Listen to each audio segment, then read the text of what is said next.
Assalamualaikum warahmatullahi wabarakatuh. Bapak dan Ibu, hari ini saya datang dengan rasa cemas karena saya baru saja mendengar kisah yang mengejutkan. Seorang ibu berusia 72 tahun, Ibu Rizka namanya. Sudah makan sehat, rajin olahraga, tapi hampir masuk UGD karena gangguan pencernaan. Bagaimana bisa? Saya Raka. Dan hari ini saya nggak sendiri. Bersama saya sudah hadir sosok yang luar biasa, dokter lansia dengan pengalaman lebih dari 30 tahun, penulis buku sehat di usia emas, dan pencetus program nasional Alzheimer Indonesia. Langsung dari Jakarta, mari kita sambut Dr. Siti Setiati. Waalaikumsalam warahmatullahi wabarakatuh. Mas Raka, terima kasih. Saya hadir di sini karena saya tidak ingin ada lagi lansia yang jatuh sakit hanya karena kesalahan kecil di dapur.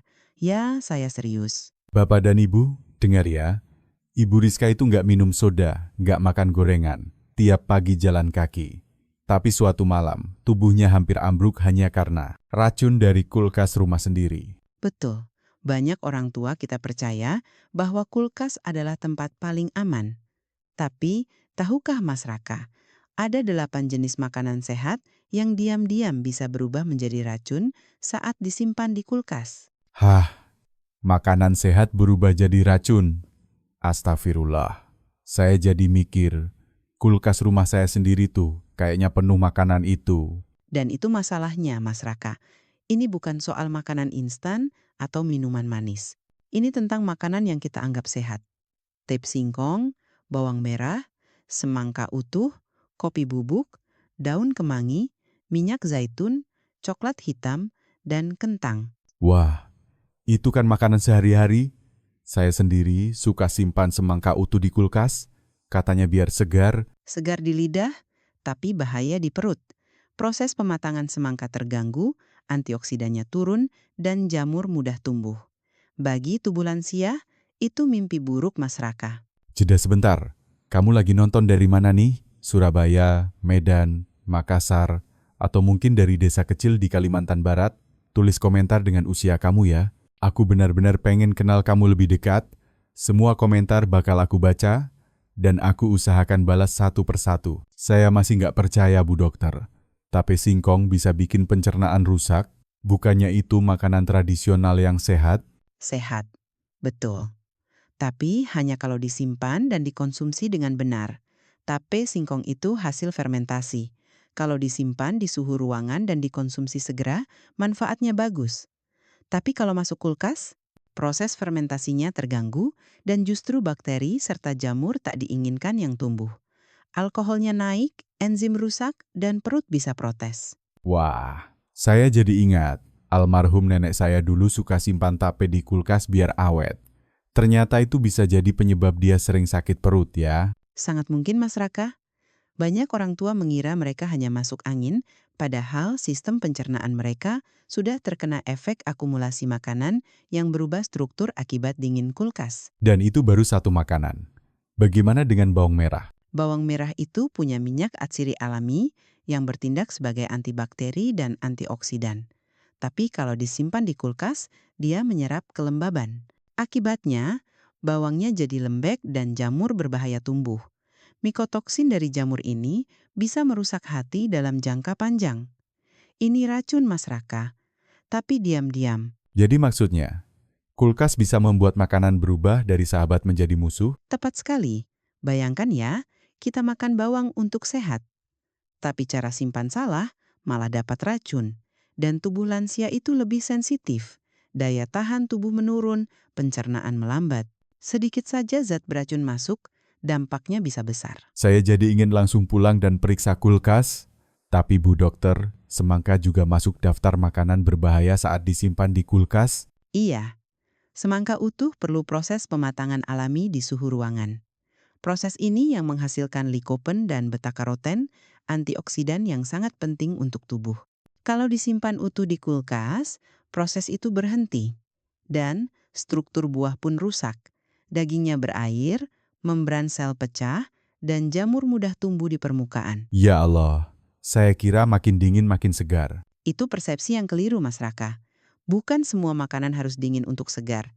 Ada yang justru makin rusak kalau terlalu dingin. Itu sebabnya saya sering ingatkan pasien, bukan hanya apa yang dimakan, tapi juga bagaimana kita menyimpannya. Bapak dan Ibu, apakah kalian juga sering simpan semangka utuh di kulkas? Tulis di komentar ya. Jangan-jangan kita selama ini sudah ikut menyimpan bom waktu di dapur sendiri. Benar, Mas Raka. Dan itu belum semua. Kopi bubuk juga banyak disimpan di kulkas padahal sangat sensitif terhadap aroma dan kelembaban.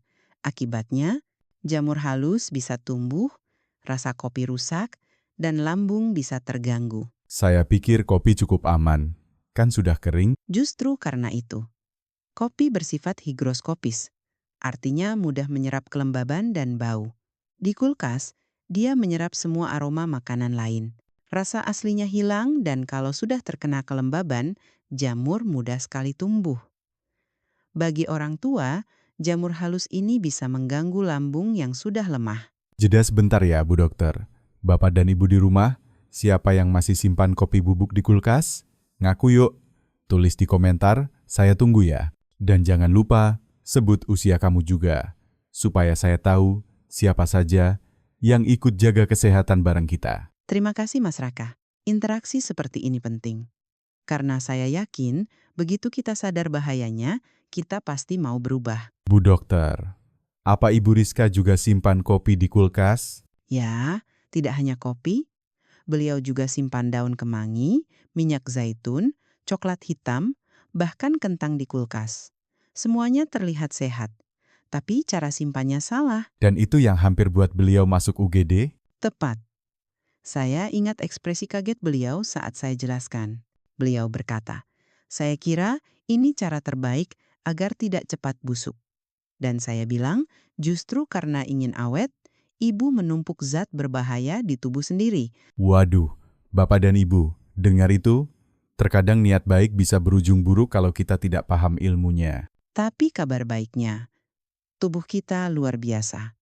Saat Ibu Rizka hentikan kebiasaan itu, tubuhnya mulai pulih perlahan-lahan, tanpa obat mahal, hanya dari cara simpan makanan yang benar. Luar biasa. Dan itu baru 4 dari 8 makanan ya Bu. Masih ada minyak zaitun, daun kemangi, coklat hitam, dan kentang. Betul. Dan 4 makanan itu tak kalah penting untuk dibahas. Wah, saya jadi makin penasaran dan saya yakin penonton di rumah juga. Tapi, Bu Dokter, kita tahan dulu ya. Saya kasih jeda sebentar supaya Bapak dan Ibu bisa periksa kulkasnya sekarang juga. Siapa tahu salah satu dari makanan tadi ada di sana. Nah, sekarang saatnya kita bahas 4 makanan berikutnya. Yang satu ini sering disebut minyak sehat, tapi ternyata bisa berubah jadi sumber radikal bebas. Serius, Bu Dokter? Serius, Mas Raka. Minyak zaitun. Di luar negeri disebut cairan emas. Di Indonesia, makin banyak lansia mulai pakai karena kandungan lemak baiknya. Tapi sayangnya, banyak yang salah cara menyimpan. Disimpan di kulkas. Ya, kalau disimpan di suhu dingin seperti kulkas, struktur minyak zaitun menggumpal, senyawa antioksidannya rusak. Dan kalau terjadi oksidasi, radikal bebas muncul. Ini bisa memicu peradangan dalam tubuh, bahkan memperburuk kondisi jantung. Jadi, niatnya ingin sehat, malah mempercepat kerusakan. Persis. Maka dari itu, simpanlah minyak zaitun di botol kaca gelap, di tempat sejuk, tapi bukan kulkas. Bapak dan Ibu, catat ya. Botol kaca gelap, jangan botol plastik bening, dan jangan masuk kulkas. Betul, Mas Raka. Dan berikutnya, daun kemangi. Banyak yang simpan di kulkas biar tahan lama. Tapi daun ini tidak tahan dingin. Di suhu rendah, warnanya cepat hitam, layu, dan kandungan minyak atsirinya hilang. Itu yang bikin aromanya hilang ya. Tepat. Padahal minyak atsiri itulah yang memberi manfaat kesehatan, meredakan perut kembung, membantu pencernaan. Kalau hilang, daun tinggal jadi serat tak berguna. Bahkan bisa mengandung bakteri kalau mulai busuk. Jadi cara simpannya, Masukkan batangnya ke gelas, berisi sedikit air, seperti menyimpan bunga. Letakkan di suhu ruangan, hindari sinar matahari langsung. wah, itu praktis banget. Dan saya rasa banyak ibu-ibu di rumah belum tahu cara itu. Maka dari itu, kita berbagi, Mas Raka. Satu pengetahuan kecil bisa selamatkan banyak orang. Nah sekarang, coklat hitam. Ini yang paling mengejutkan buat saya, karena banyak orang mengira coklat kan keras, tahan lama, pasti aman disimpan di kulkas. Tapi katanya bisa jadi tempat tumbuh jamur. Benar. Coklat hitam yang disimpan di kulkas bisa mengalami fat bloom lapisan putih di permukaan karena lemaknya rusak. Selain itu, kelembaban di kulkas memicu pertumbuhan jamur, apalagi kalau bungkusnya tidak rapat. Jadi nggak boleh simpan coklat di kulkas sama sekali. Simpan di tempat sejuk dan kering. Lemari dapur cukup, asal tidak kena panas langsung. Dan pastikan kemasannya tertutup rapat. Wah, saya rasa banyak yang bakal langsung cek kulkas mereka sekarang. Dan terakhir, Mas Raka, kentang. Ini yang paling berbahaya saat disimpan di kulkas. Hah? Kentang? Tapi itu kan makanan pokok banyak keluarga. Ya, tapi kentang yang disimpan di suhu dingin mengubah pati menjadi gula. Saat dimasak dengan suhu tinggi, digoreng atau dipanggang gula ini bereaksi membentuk akrilamida. Ini senyawa yang dikaitkan dengan peningkatan risiko kanker. Astagfirullah. Jadi kentang goreng dari kulkas bisa jadi penyebab kanker? Betul, apalagi jika sering dikonsumsi, tubuh lansia lebih sulit mendetoksifikasi akrilamida. Maka, kentang sebaiknya disimpan di tempat gelap, berventilasi, seperti keranjang rotan atau karung jaring, jangan di kulkas. Jadi total 8 makanan ya, Bu Dokter. Tep singkong, bawang merah, semangka utuh, kopi bubuk, daun kemangi, minyak zaitun, coklat hitam, dan kentang. Semua makanan sehat, tapi bisa berubah jadi ancaman kalau salah simpan. Tepat sekali. Dan masalahnya, Mas Raka banyak lansia yang sudah menjaga pola makan, tapi tetap sakit. Mereka lupa, cara simpan makanan juga bagian dari kesehatan. Seperti Ibu Rizka, Ya, beliau adalah contoh nyata. Perubahan kecil seperti menyimpan bawang di tempat kering atau kentang di tempat gelap bisa memperbaiki kualitas hidup lansia. saya harap Bapak dan Ibu di rumah mulai sadar. Bukan soal beli vitamin mahal, tapi soal cerdas menyimpan makanan. Dan perubahan itu bisa dimulai hari ini. Sekarang juga, lihat dapur Anda. Periksa kulkas Anda, karena mungkin penyebab gangguan pencernaan Anda bukan usia, tapi rak kulkas Anda sendiri. Jeda lagi sebentar. Coba tulis di komentar. Dari 8 makanan tadi, mana yang paling sering kamu simpan di kulkas, dan mana yang baru kamu tahu ternyata berbahaya. Saya tunggu ceritamu ya, Bu Dokter. Saya masih kepikiran satu hal. Kenapa banyak orang tua kita masih percaya bahwa semua makanan harus masuk kulkas? Karena dulu tidak ada edukasi yang cukup soal penyimpanan pangan, kulkas dianggap simbol modern, simbol bersih, simbol aman. Jadi semua langsung dimasukkan ke dalam tanpa paham karakter makanannya. Seperti semangka tadi ya, justru perlu suhu ruangan untuk pematangan. Betul, atau kopi. Banyak yang mikir, kalau kopi masuk kulkas, awet dan harum. Padahal yang terjadi justru sebaliknya. Kelembaban tinggi membuat kopi kehilangan aroma, bahkan rusak oleh jamur mikro. Saya jadi bertanya-tanya, seberapa besar dampaknya kalau kesalahan ini dilakukan bertahun-tahun? Besar sekali.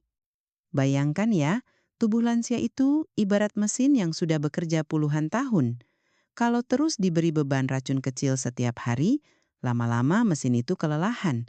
Akibatnya bisa berupa gangguan tidur, sakit perut terus-menerus, nyeri sendi tanpa sebab, cepat lelah meski tidak beraktivitas berat.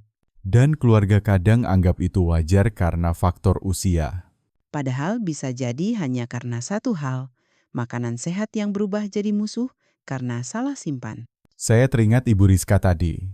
Bu Dokter, boleh diceritakan lebih rinci perjalanan pemulihan beliau? Tentu, setelah beliau sakit malam itu, kami tidak temukan penyakit kronis apapun. Tapi, saya curiga dari pola makan.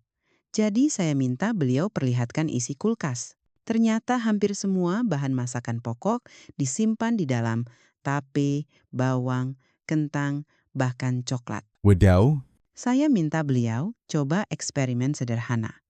Tidak pakai obat dulu. Cukup hentikan kebiasaan simpan 8 makanan itu di kulkas. Semua disimpan di tempat yang sesuai, suhu ruangan, kering, dan gelap. Dan hasilnya, Hari pertama dan kedua belum terasa. Tapi, masuk minggu pertama, perut beliau lebih nyaman. Tidak ada begah atau diare, tidur malam pun lebih tenang. Minggu kedua, energi paginya kembali. Beliau bahkan mulai ikut senam lansia di balai desa. luar biasa. Minggu ketiga, saya kaget saat melihat wajah beliau. Segar, ceria, bahkan suara tawanya lebih nyaring. Beliau berkata, ternyata bukan usia saya yang bikin lemah, tapi kebodohan saya di dapur. Masya Allah. Itu pelajaran besar. Dan beliau tidak pelit berbagi. Beliau ceritakan ke pengajian, ke ibu-ibu tetangga. Dalam sebulan, satu kampung mulai ubah cara menyimpan makanan. Bapak dan Ibu, dengar ya. Perubahan kecil bisa menular jadi gerakan besar. Dimulai dari satu kulkas, satu keluarga, lalu satu RT, satu desa. Dan siapa tahu, hari ini dimulai dari rumah Anda. Bu Dokter, saya penasaran. Apakah semua orang akan mendapat manfaat secepat Ibu Rizka kalau mengubah cara simpan makanan? Tidak selalu secepat itu. Setiap tubuh berbeda. Tapi satu hal pasti, tubuh kita merespons. Saat racun kecil dihentikan, tubuh mulai bersih. Sistem pencernaan membaik, kualitas tidur meningkat, daya tahan naik. Bahkan kulit bisa jadi lebih cerah karena metabolisme kembali optimal. Bapak dan Ibu, jangan tunggu sakit dulu. Mulailah hari ini, ambil langkah kecil yang berarti. Ingat, kita tidak hidup untuk bertahan saja. Kita hidup untuk tetap berguna, tetap mandiri, tetap bahagia di masa tua. Saya jadi berpikir, mungkin sudah saatnya kita bikin daftar panduan singkat. Simpan di kulkas atau jangan. Ide bagus. Mari kita buat sekarang juga. Oke Bu Dokter, ayo kita bikin daftar ringkas. Supaya semua yang nonton bisa langsung cek kulkas dan dapur mereka hari ini juga. Baik, mari kita mulai dari yang pertama. Tape singkong. Jangan simpan di kulkas, simpan di suhu ruangan, dan segera dikonsumsi dalam 1 atau 2 hari. Kalau terlalu lama, buang. Jangan sayang makanan, sayangi tubuh kita. Bawang merah. Simpan di tempat sejuk, kering, dan gelap. Gunakan keranjang rotan atau toples terbuka. Jangan dalam plastik, jangan di kulkas. Semangka utuh. Biarkan di meja dapur sampai matang dan siap potong. Setelah dipotong, baru simpan potongannya dalam wadah tertutup di kulkas. Kopi bubuk. Simpan di toples kaca kedap udara. Letakkan di tempat sejuk dan kering, jauh dari cahaya dan panas. Jangan masukkan ke kulkas, apalagi jika sering dibuka tutup. Daun kemangi. Perlakukan seperti bunga. Masukkan batangnya ke gelas berisi sedikit air. Letakkan di meja dapur, jangan kena matahari langsung. Ganti air setiap hari. Minyak zaitun. Simpan dalam botol kaca gelap, di lemari tertutup, jauh dari panas. Bukan di kulkas. Kalau sudah menggumpal, jangan digunakan. Koklat hitam. Simpan di tempat kering dan sejuk. Gunakan wadah tertutup rapat, hindari lembab dan udara terbuka, jangan langsung taruh di kulkas tanpa pelindung. Kentang. Ini penting. Simpan di tempat gelap, berventilasi baik. Gunakan karung jaring atau keranjang rotan. Jangan pernah simpan kentang mentah di kulkas. Catat ya Bapak dan Ibu, ini bukan aturan rumit, hanya perubahan kecil yang bisa menyelamatkan kesehatan kita. Dan satu hal lagi yang sering saya tekankan, bukan semua makanan perlu masuk kulkas. Jangan jadikan kulkas tempat parkir makanan. Jadikan ia alat bantu, bukan tempat buang. Hehehe, saya suka itu jangan tempat parkir makanan. Karena banyak yang berpikir, daripada basi, masukkan saja dulu ke kulkas. Padahal mungkin makanan itu tidak butuh dingin, tapi butuh udara kering atau gelap. Bu Dokter, bagaimana kalau ada yang bilang, saya dari dulu simpan seperti ini dan gak pernah sakit. Itu pemikiran berbahaya. Karena gejala tidak selalu muncul langsung, ada racun yang bekerja diam-diam, akumulatif. Tahu-tahu, liver lemah, lambung sering sakit, tidur terganggu. Semua itu mungkin bukan karena usia, tapi karena satu kebiasaan kecil yang keliru selama bertahun-tahun. Jadi jangan tunggu sakit dulu untuk berubah. Betul, mencegah itu lebih murah daripada mengobati, dan menjaga itu lebih ringan daripada memulihkan. Saya rasa banyak yang selama ini merasa bersalah karena tidak bisa beli vitamin mahal atau makanan organik. Padahal perubahan sederhana ini tidak butuh biaya. Tidak butuh uang, hanya butuh kesadaran. Dan niat untuk hidup lebih sehat. Saya lebih suka pasien yang bisa simpan bawang dengan benar daripada yang minum suplemen, tapi kulkasnya penuh racun. Aduh, saya kena tegur halus nih Bu Dokter. Hahaha, saya tegur karena sayang. Sama seperti saya tegur pasien saya yang simpan kentang dalam plastik di kulkas. Saya bilang, ibu beli makanan sehat mahal, tapi disimpan seperti sampah. Sayang sekali. Wah, Bu Dokter galak juga ya. Galak karena cinta. Saya ingin para lansia Indonesia hidup lebih lama dan lebih berkualitas. Bisa bangun pagi tanpa nyeri, bisa makan tanpa takut perut kembung, bisa tidur tanpa obat. Semua itu dimulai dari dapur. Bapak dan Ibu, yuk kita tulis janji kecil di komentar. Mulai hari ini, saya akan cek kulkas saya. Saya akan simpan makanan dengan benar. Saya akan jaga tubuh saya dengan ilmu, bukan hanya kebiasaan lama. Dan jangan lupa, ajak orang lain juga. Sebarkan pengetahuan ini. Semakin banyak yang tahu, semakin banyak yang sehat. Bu Dokter, saya jadi ingat, banyak orang tua kita itu rela puasa makanan enak, rela nggak jajan, demi beli vitamin mahal, tapi tetap sakit. Ya, dan saya sedih kalau melihat begitu. Padahal masalahnya bukan pada kurangnya suplemen, tapi pada kebiasaan kecil yang selama ini dianggap sepele, menyimpan makanan dengan cara yang salah. Jadi sebetulnya, dapur itu bisa jadi apotek? Tepat. Dapur bisa jadi tempat penyembuhan kalau kita tahu cara mengatur, tapi bisa juga jadi ladang racun kalau kita lalai. Sama seperti yang dialami Ibu Rizka. Beliau itu simbol banyak lansia kita. Sudah berusaha sehat, tapi masih kena masalah karena informasi yang salah. Dan itu tanggung jawab kita. Keluarga, tetangga, pemerintah, semua harus ambil peran agar orang tua Indonesia tidak jatuh sakit karena kebodohan kolektif. Saya setuju, Bu. Apalagi banyak lansia tinggal sendiri, tanpa pendamping. Mereka simpan makanan seadanya. Kadang asal taruh kulkas biar aman. Maka tugas kita untuk memberitahu. Ajari mereka. Jangan marahi, tapi dampingi. Tanyakan, Bu, bawangnya disimpan di mana? Atau, Pak, kentangnya masih di kulkas? Itu sederhana, tapi bisa menyelamatkan nyawa. Karena kadang, kematian tidak datang karena penyakit berat, tapi karena kesalahan kecil yang terus dibiarkan. Saya jadi merinding. Pernah ada pasien saya, seorang pria 70 tahun. Setiap pagi minum jus semangka, katanya biar segar. Ternyata, semangkanya selalu disimpan utuh di kulkas. Setahun kemudian, fungsi livernya menurun drastis. Tanpa dia tahu sebabnya. Setelah dihentikan, perlahan tubuhnya pulih. Satu buah semangka bisa memicu penurunan fungsi hati. Karena bukan buahnya, tapi kebiasaan menyimpannya. Itu yang saya sebut musuh dalam selimut. Bapak dan Ibu, jangan anggap enteng. Jangan pikir, cuma sedikit kok.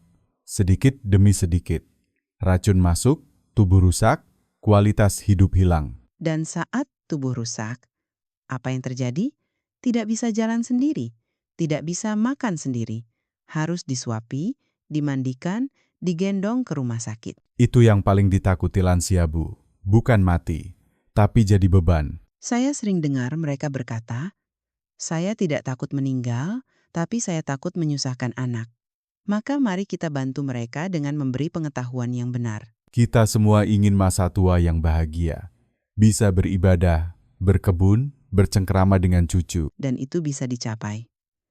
Asal kita mulai dari dapur, dari rak penyimpanan, dari kulkas. Bu Dokter, boleh saya jujur?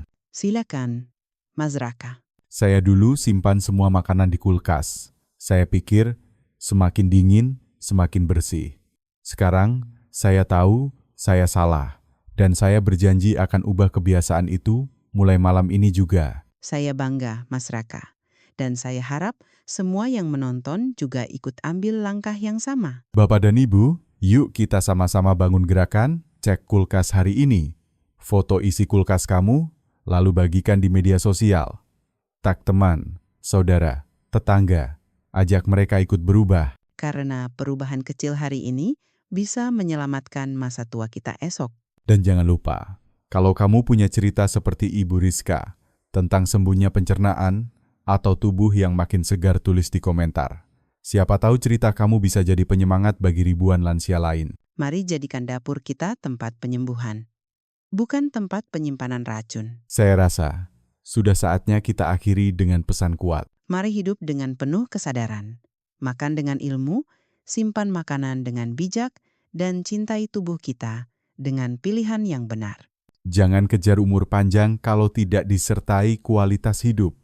Mari kita kejar hidup yang berarti. Bu Dokter, sebelum kita akhiri, saya ingin kita rangkum satu pesan utama untuk para lansia dan keluarganya. Baik, Mas Raka.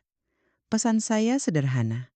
Kesehatan lansia tidak hanya ditentukan oleh obat, vitamin, atau rumah sakit, tapi dimulai dari kebiasaan kecil di dapur sendiri. Ya, jangan remehkan tape singkong yang salah tempat, atau kentang yang kita pikir aman, padahal diam-diam meracuni tubuh kita. Dan jangan merasa gagal kalau belum mampu beli makanan mahal. Ilmu lebih penting dari harga. Menyimpan bawang merah di tempat kering bisa lebih bermanfaat daripada minum suplemen yang salah. Bu Dokter, saya yakin banyak yang nonton hari ini merasa tercerahkan. Ada yang mungkin langsung buka kulkas sekarang juga. Dan itu luar biasa. Karena perubahan besar memang dimulai dari langkah sederhana. Saya ingin ucapkan terima kasih sebesar-besarnya kepada Ibu Dr. Siti Setiati.